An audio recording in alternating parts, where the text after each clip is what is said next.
गांव से थोड़ी दूर एक भूतिया चावल की फैक्ट्री थी। उसके अंदर हमेशा चावल की बोरियां भरी रहती थीं। जो भी उस फैक्ट्री के बाहर जाकर अनाज मांगता, उसे उसी रात अनाज और थोड़ी दौलत मिल जाती। लेकिन एक अजीब बात और थी, जो भी लालच में आकर जरूरत से ज्यादा मांगता, उसका सब कुछ उसी रात गायब हो जाता। किसी को नहीं पता था कि ये सब कैसे होता है, लेकिन गाँव वाले खुश थे। उनके पास जितना चाहिए होता उतना मिल जाता, इसलिए वे गज्जू भाई के गोदाम से अनाज नहीं खरीदते थे। गज्जू भाई गांव का सबसे बड़ा अनाज व्यापारी था, लेकिन बहुत लालची था। उसे सिर्फ पैसों से मतलब था। गांव वालों की मजबूरी से फायदा उठाना उसकी आदत थी, इसलिए कोई उसे पसंद नहीं करता था। एक दिन गज्जू भाई को उस भूतिया फैक्ट्री के बारे में पता चला। पहले तो उसे यकीन नहीं हुआ, लेकिन जब उसने गांव वालों को बात करते सुना तो उसके मन में लालच जाग गया।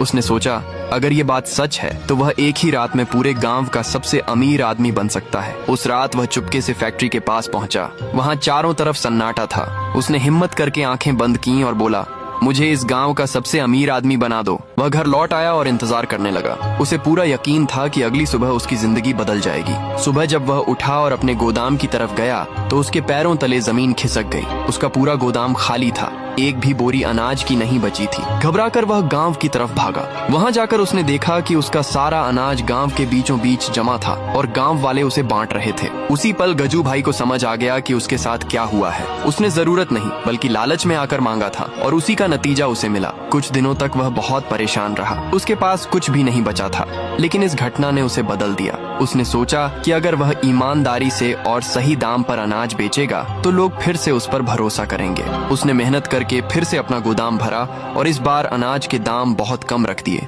धीरे धीरे गांव वाले उसके पास आने लगे और उससे अनाज खरीदने लगे।